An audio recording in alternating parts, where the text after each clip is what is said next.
you got an X. Now you got 2 here.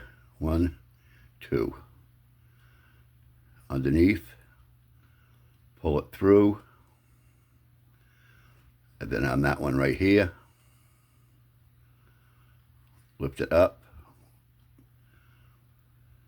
and pull it through. Then you're left with the ring with the tops right here. Make sure that's on the back. Do whatever you're going to do. And then you just stick it in the ring. It's hard doing this on this camera. And then just crochet as usual. And hold that as you're doing it.